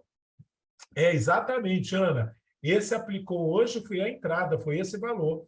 Então, na verdade, como ele começou a juntar hoje, ele não deu só apenas os 300, como ele deu também já a parcela hoje. Ele vai começar a aplicar. Olha aqui o exercício, ó, vou tirar aqui da tela. O mensal também, ó, o senhor Otávio deverá aplicar mensalmente, começando hoje. Então, ele está lá com os 300 e está começando hoje os 1.102, tá bom? Bora lá para o 15. Esse aí é uma mata, é exercício de 1 minuto. Muito bem, muito bem. Eu não vou citar nomes, porque todo mundo já colocou aqui, praticamente, vários, tá? Esse exercício é muito simples, para a gente fixar aqui aquela questão do PGBL, né? o indivíduo ele faz a declaração completa, o IR dele, desculpa, declaração completa de IR, tem um salário de 68.587, um salário anual. Caso esse indivíduo contribua no PGBL, até quanto que ele pode deduzir da base de cálculo, né? Então, a gente sabe que a gente pode ir até 12%, né, gente? Então, se eu pegar aqui 12% de 587, chamar aqui na calculadora e buscar 12%, eu vou ter aqui 8.230, alternativa correta, letra B de Brasil, tá? Meu salário, muito bem, Vitor, meu sonho. Mas aqui é anual, hein, Vitor? Vamos ver aqui mensal, quanto que esse cara ganha. Ó, bora lá. 16. Já estamos quase acabando, tá, gente? Bom, então vamos lá. A maioria já respondeu aqui, mas tem umas respostas erradas, tá, gente? Então, bora lá. Cliente, pessoa física, casado, mora em São Paulo, possui uma renda bruta e um sonho, né? 287 mil ano. Já possui um PGBL, paga uma parcela de 21.548. Aí sim, Rose. Beleza. De 21, paga uma parcela de 21.548. Ele faz a declaração completa de R e pretende fazer uma previdência para sua filha, recém-nascida. Boa, Aretusa. Como beneficiária, né? Para maximizar o benefício fiscal, qual deveria ser sua recomendação? Então, você lá é o consultor financeiro do cara e aí ele fala com você. E aí, o que eu faço, né? Gente, então, o primeiro ponto aqui é assim. Qual é a renda bruta do cliente? 287.300. Ele já paga um PGBL, ele paga um PGBL de 21.548. Então, o que eu vou fazer aqui? Primeira coisa, eu vou checar qual é o máximo do PGBL que esse cara pode ter. Porque se eu sou o consultor dele, primeira coisa que eu preciso checar é falar assim, André, deixa eu ver se você já está contribuindo, está aproveitando ao máximo o benefício fiscal que você tem direito. Então, eu vou pegar 287.300, beleza, e vou calcular os 12% desse dinheiro. E aí, quando eu pego aqui 12%, eu tenho que dar 34.476. Só que esse cliente já faz 21. Opa! Se você pode ter um benefício de até 34.500 e você só está fazendo de 21.500, cara, ainda tem uma margem legal aqui para você contribuir no PGBL, para você aumentar ainda mais seu benefício fiscal. E é exatamente o que o cliente quer. Ele quer fazer uma previdência para a filha dele. E como ela é dependente dele, ele pode fazer e lançar isso como renda tributável no imposto de renda dele. Ele pode fazer porque ela é dependente dele, tá? Eu faço isso com meu filho, ó, um PGBL em nome dele. Então, aqui a gente vai aproveitar que ele já tem um PG e nós vamos aconselhar o que para ele, pessoal? Fazer um PGBL de 34 mil? Não. Ele pode, no máximo, 34 mil, mas ele já faz 21. Então, não dá para fazer mais 34 para a filha. Aqui ele está perguntando para a minha filha. Ele não está perguntando para mim o total. Ele me falou, André, eu já faço 21. Eu posso ainda fazer mais um PGBL para minha filha? Pode. De quanto? Da diferença, né? Então, não dá para ser 34 mil. Segunda alternativa B, um VGBL? Não. Por que ele vai fazer um VGBL se ele tem um espaço ainda na parcela fiscal dele? Ele paga 21 e ele tem 34. Letra C, um PGBL com parcela de 12.928? É possível, vamos ver? Vamos pegar esse 34 e vamos subtrair do que ele já faz? 21.548 menos? Opa, é exatamente os 12.928. Então, qual que seria a alternativa correta desse exercício? Gente, fazer um PGBL para a filha com uma parcela de 12.928, que é o que vai complementar com os 21, os 34, ele vai ter 2 PGs e vai aproveitar 100% do benefício fiscal que ele poderia ter. Tudo bem, pessoal? Certo? Bora lá para 17. Falar um pouquinho de gestão de carteiras. A grande maioria está acertando, tá, gente? Então, vamos lá. Primeiro, antes de dar a resposta, deixa eu falar aqui um pouquinho.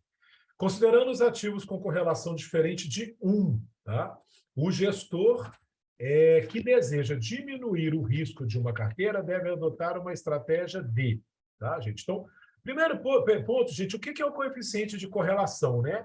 O coeficiente de correlação, ele mede exatamente o grau de diversificação de uma carteira. Então, o quanto essa carteira está diversificada ou não. Isso é medido pelo grau de correlação. Esse grau de correlação ele pode ir de -1 até +1. Lembrando de que quando ele está caminhando para o +1, é porque os ativos eles têm uma correlação forte, está pouco diversificado. Quando ele está caminhando para o -1, os ativos têm uma correlação zerada para negativa. Então, eles têm uma correlação baixa. E aí a diversificação está aumentando. Então, quando ele está zero, quando a correlação ela é zero, os ativos eles estão totalmente independentes. Então, o que é uma correlação? Vamos falar aqui rapidamente um exemplo assim, simples de correlação, né? Quando a Petrobras ela aumenta o preço da gasolina, por exemplo, as ações da Petro 4 vão lá em cima, sobem. Ao contrário, a aviação aérea cai, porque a TAM e a Gol, com a gasolina mais cara, ela vai ter menos lucro, então as ações desvalorizam. Então, olha para você ver uma correlação que tem exatamente o contrário. Quando uma sobe, a outra desce. Então, esse tipo de correlação é uma correlação que está aproximando do -1, porque quando uma sobe e outra desce, é uma correlação contrária. Ao contrário disso, quando a TAM cai, a Gol também cai. Então, quando o movimento é no mesmo sentido, a gente está falando de uma correlação alta, que está aproximando de 1. Tá? E quando uma Petrobras sobe, por exemplo, e aí a VVAR não acontece nada, porque a VVAR não tem nada a ver com a Petrobras. Então, elas são independentes, totalmente independentes. Ela está com uma correlação zerada. Tá? Então, a correlação é isso, ela mede o grau de diversificação de uma carteira. E por que é importante diversificar uma carteira, pessoal? Para que a gente reduza a volatilidade dela. Quanto mais a carteira está diversificada, com mais ativos bons ali, se uma cair, a outra subiu. Se uma subiu, a outra caiu. Então, o risco dessa carteira ele fica mais mitigado, ele fica mais... ele reduz a volatilidade, a oscilação. Então, você quer um remédio para reduzir a volatilidade? Diversifica a carteira. Tá? Então, considerando esses ativos aqui com correlação diferente de um, o gestor que quer diminuir o risco da carteira, o que ele tem que fazer? Ele tem que concentrar ativos, então, concentração de investimentos? Não, né, gente? Se ele concentrar investimentos, é exatamente o que está falando. Ele vai aumentar a volatilidade. Eu não quero mais risco. Eu quero mais retorno com o menor risco possível. É isso que o investidor quer. Eu vou concentrar investimentos para reduzir volatilidade? Uai, mas espera aí, reduzir a volatilidade, beleza, mas eu não reduzo volatilidade concentrando. É o contrário, é diversificando. Letra C, diversifico para aumentar. Não, o contrário, né? Quando eu diversifico, eu reduzo, eu não aumento. Então, a resposta certa, D de Dinamarca. Eu diversifico para reduzir e mitigar isso aqui, tá? Então, a resposta correta, eu não vou zerar, tá, gente? Eu não zero a volatilidade, mas eu reduzo à medida que eu vou diversificando. Aqui a maioria acertou, tiveram umas 2 respostas erradas. Ficou claro isso aqui para quem estava com dúvida e errou, pessoal? Correlação tem a ver com diversificação. E a gente diversifica para reduzir volatilidade. Tudo bem aqui? Vamos fazer 18 agora, uma questão teórica. Também acabei deixando a colinha aí. Esse negócio aqui não estava no slide, foi eu que coloquei, mas não era para subir agora, mas tudo bem. Vamos lá. Respondam aí para mim pelo que vocês sabem aí a 18. Aqui, pessoal, é uma questão teórica e essas questões ela caem lá na prova, tá? Vamos falar aqui rapidamente, porque assim... Vocês viram lá com o Davi que a gente tem a teoria de Markowitz e depois ela tem uma evolução para a CML, que é a Capital Market Line. Depois ela sofre uma outra evolução, que é a SML, e vocês viram lá da questão da fronteira eficiente, vocês viram lá do cálculo do retorno requerido, do KPM, enfim, é isso mesmo, tá? E aí, o que esse exercício está perguntando? Ele está perguntando que a medida, qual foi a medida que se encontra no intercepto aqui, do eixo, né, da reta vertical aqui do CML. Tá? Então, quando vocês viram lá com o Davi a teoria de Markowitz, que é a teoria da fronteira eficiente, vocês viram que nessa curva aqui, que é a fronteira, era a curva onde a gente tinha a melhor relação entre risco e retorno para os clientes. Então, a gente viu que aqui embaixo dessa curva, a gente tinha retornos ineficientes, acima da curva, a gente tinha retornos inatingíveis, e na curva ela era a fronteira eficiente, era a melhor relação risco-retorno.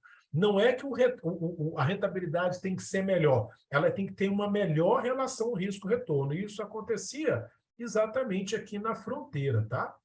E aí, a teoria da CML, do Capital Market Line, ele é uma evolução da fronteira, porque ele inclui aqui o conceito da taxa livre de risco. E exatamente neste ponto, onde essa reta é a reta do Capital Market Line, tá? Este ponto aqui, que a gente chama aí de um ponto mais atraente, é o ponto que a gente tem a inclusão da taxa livre de risco. Exatamente porque essa teoria ela evolui lá para a SML, e vocês aprenderam lá com o Davi a gente fazer lá o cálculo do KPM, não é isso? Onde a gente calcula o retorno requerido do cliente, somando a taxa de livre risco, somando com beta vezes um prêmio de risco. Então, a evolução da fronteira de Markowitz, ela é exatamente a inclusão da taxa livre de risco, e essa curva ela passa a ser esta reta aqui. Por isso que ela chama Capital Market Line, que é a reta onde ela mostra a melhor relação risco-retorno para o cliente, considerando aqui tanto ativos livres de risco quanto ativos de risco, tá? Então, a evolução, de fato, não é retorno esperado, não é retorno esperado do mercado, da carteira, nem o beta. O beta é uma evolução dessa teoria, que é o SML, tá? Aí nós vamos incluir, porque aqui no SML nós estamos trabalhando com o alfa, que é o risco total. O SML vai lá para o beta. Mas aqui a evolução do Markowitz para CML é exatamente a inclusão da taxa de risco de taxa livre de risco, tá bom? Então, a alternativa certa é a letra D de Dinamarca, tá? O EB. Estão me perguntando aqui, é este ou esse? Não, eu que quero saber, ué. Brincadeira, gente. Então, vamos lá.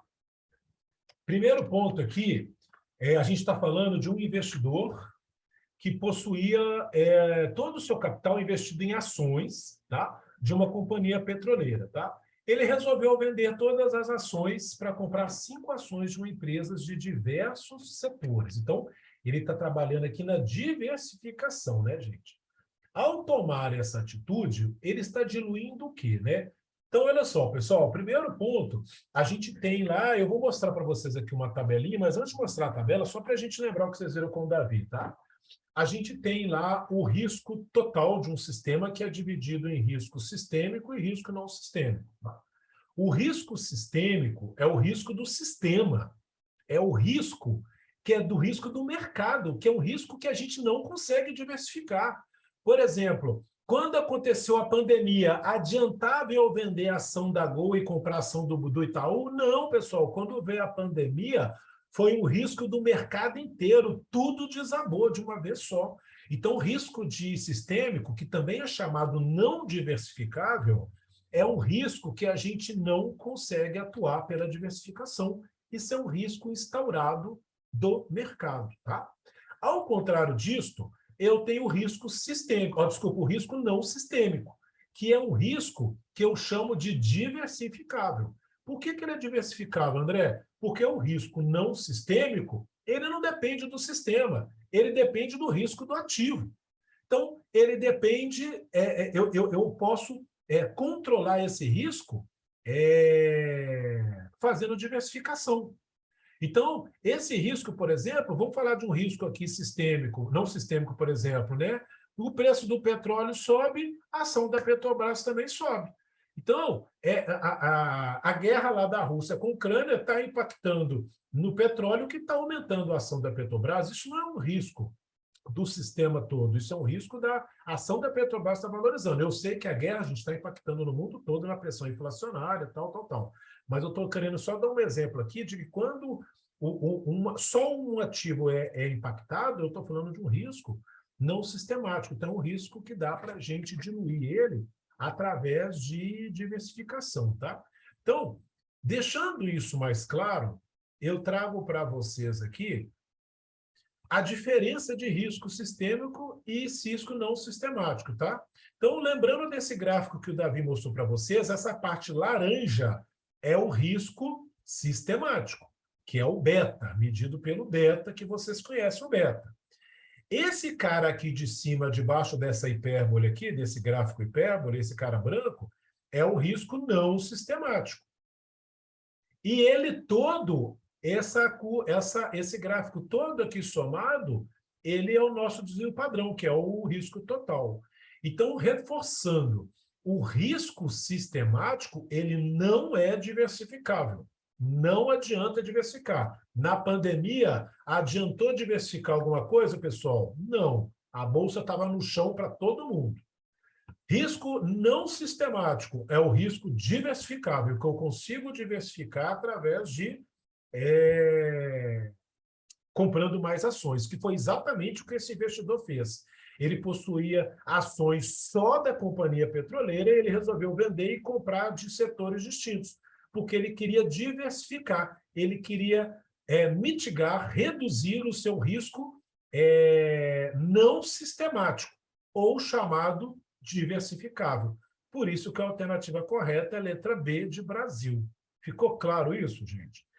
Deu várias respostas aqui de não diversificável. Lembra de um negócio.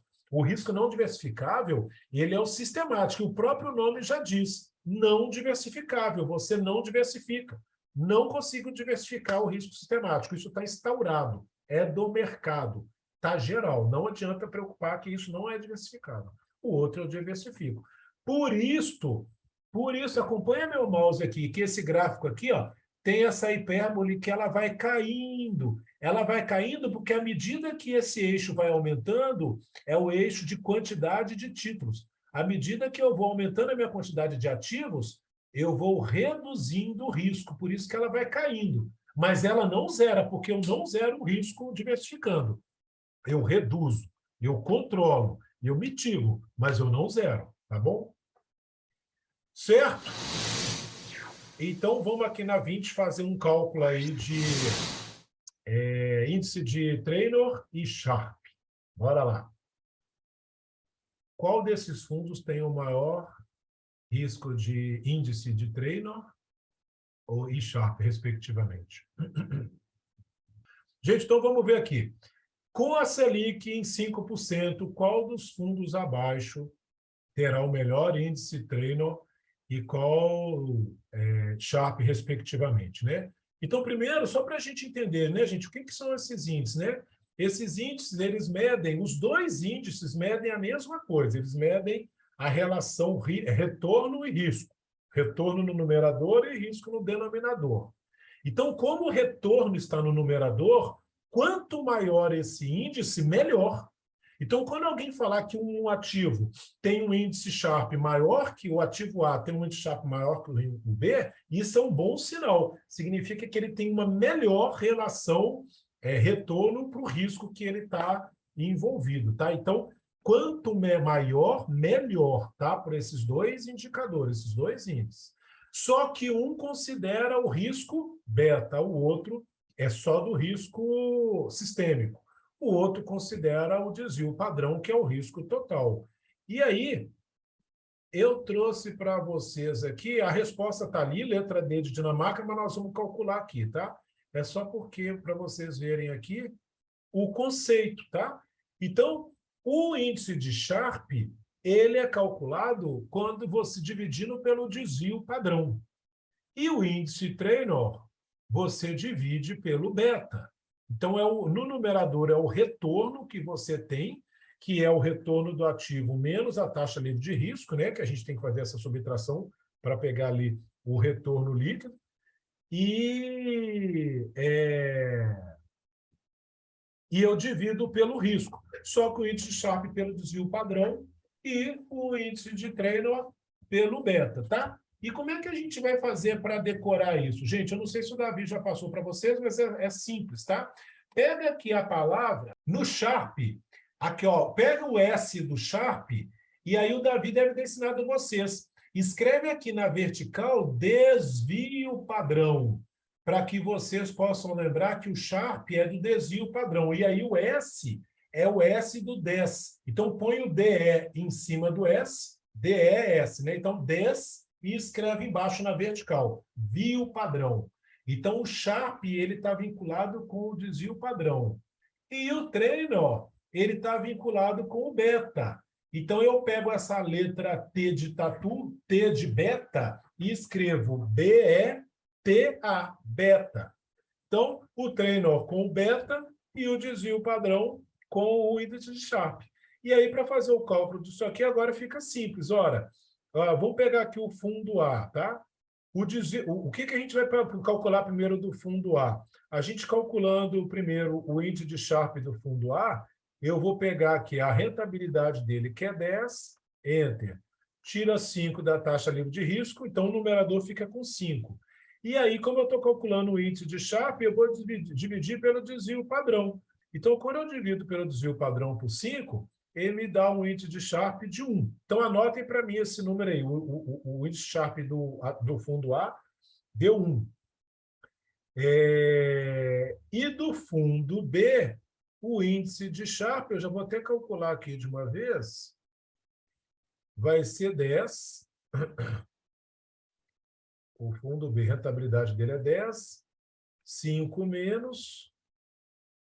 E aí eu divido aqui também o índice de Sharp pelo desvio padrão dele, que é 3. Então, 3 divide. Então, quando eu estou olhando o índice de Sharp, o fundo B foi melhor. Concorda, gente? Então, aqui, ó, o fundo B tem o melhor índice de Sharp, porque ele fala aqui, ó, Traynor e Sharp, respectivamente. Então, o fundo B foi maior no índice Sharp. Agora, vamos calcular o índice de Traynor agora para o fundo A. De novo, 10, Enter, 5 menos, e eu vou dividir agora pelo beta. O beta é 3. 3 divide, deu 1,67. E o do fundo B vai dar sim, vai dar 1. Por que vai dar 1?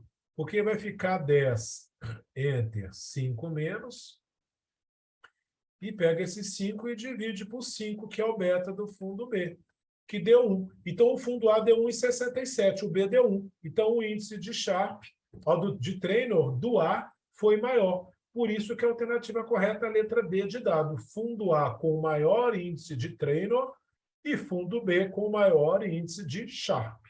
São índices que falam a mesma coisa, mas um leva em consideração o risco total, o outro leva em consideração o beta, só do risco sistêmico.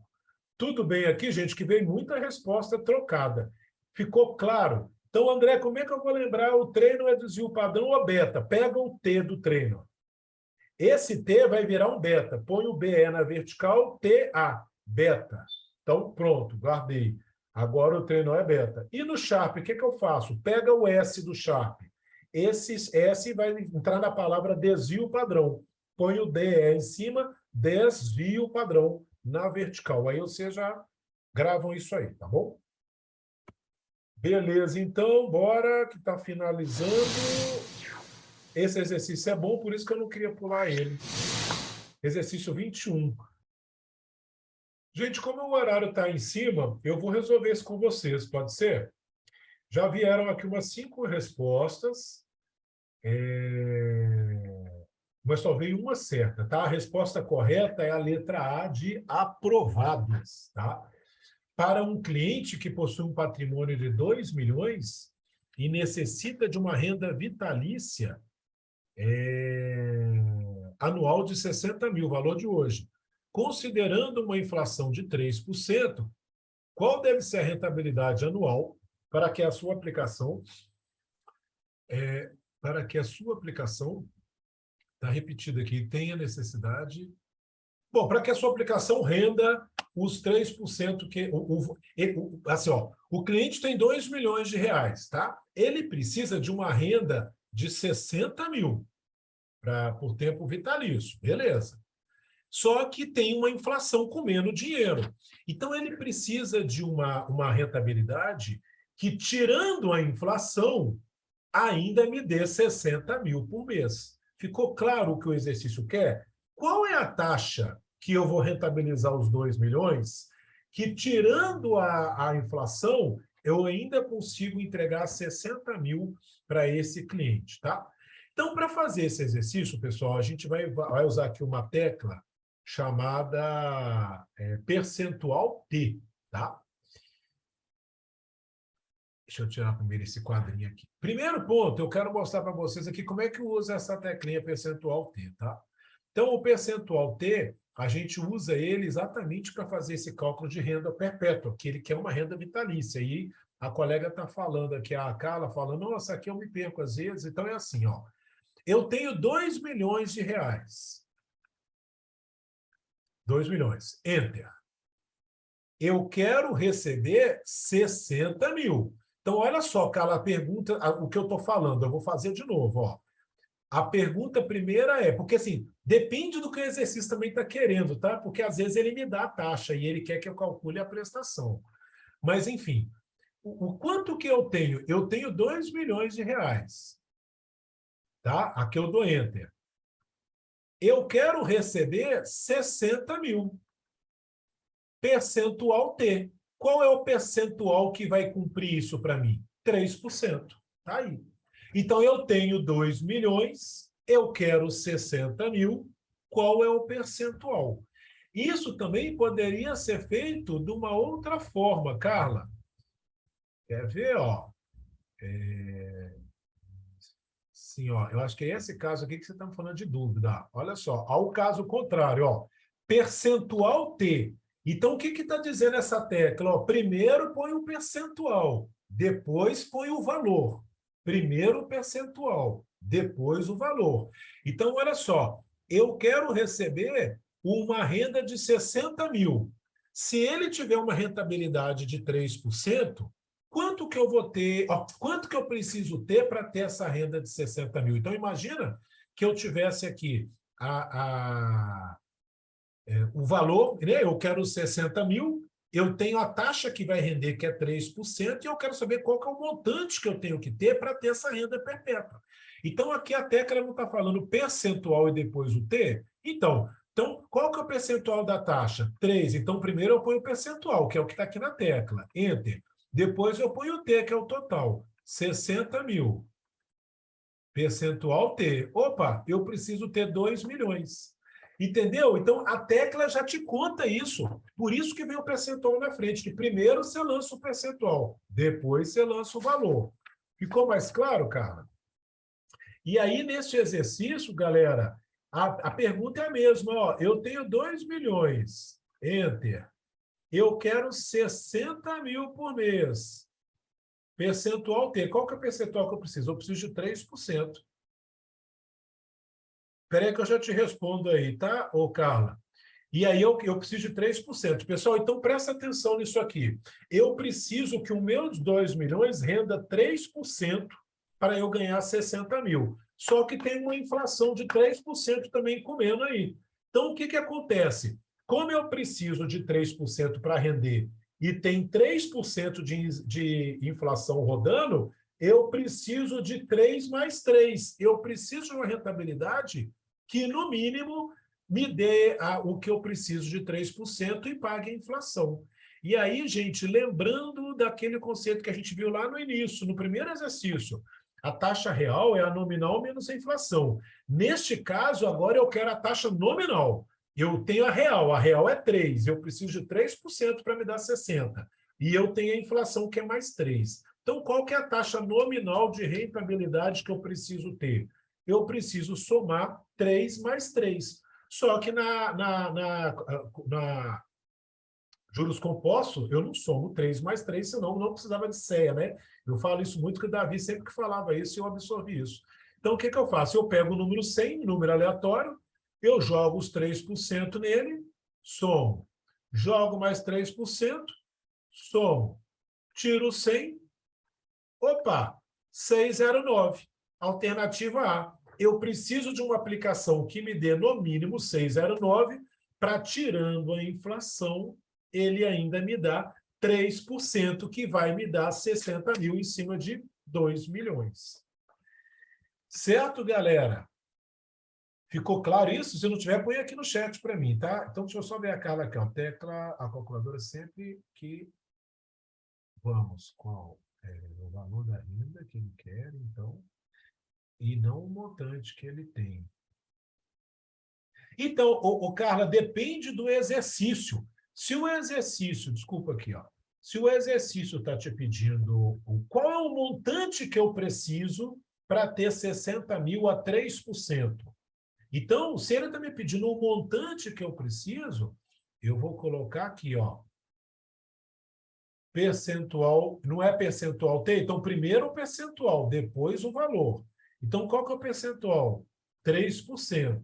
Enter. Qual que é o valor mensal que eu quero? 60 mil. Para que eu vou usar essa tecla? Para calcular quanto que eu preciso ter de montante para ter esses 60 mil. Então, vai dar esses 2 milhões. Então, primeiro eu ponho o percentual, depois eu ponho o valor mensal para calcular o montante. Ficou claro, Carla? Agora, nesse exercício também, eu usei o percentual T, mas aqui eu usei para calcular o percentual. E aí a pergunta, que eu gosto de fazer essas perguntas, Carla, para poder facilitar meu raciocínio, tá? Eu tenho 2 milhões. Enter. Eu quero 60 mil por mês. Qual é o percentual que eu preciso? 3%. Por isso que eu preciso de uma rentabilidade de 3% para que 2 milhões me gere 60 mil por mês.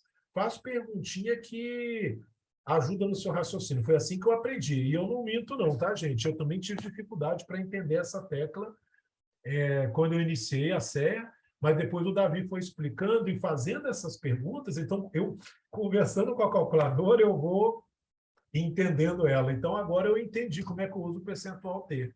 Entendeu? Eu jogo a pergunta e eu mesmo respondo digitando e vai lá. Então é isso, gente. Obrigado aí pela noite. Foi ótimo estar com vocês aí. Muito sucesso para vocês. Tomara que dê tudo certo, tá? Aproveitem a semana da aprovação. Amanhã é um outro professor, então cada um vai trazer um exercício diferente para que vocês possam... Amanhã volta de novo Previdência, volta Gestão de Carteira, volta Finanças, mas é para que vocês vão se exercitando aí, tá? Abração para vocês, sucesso!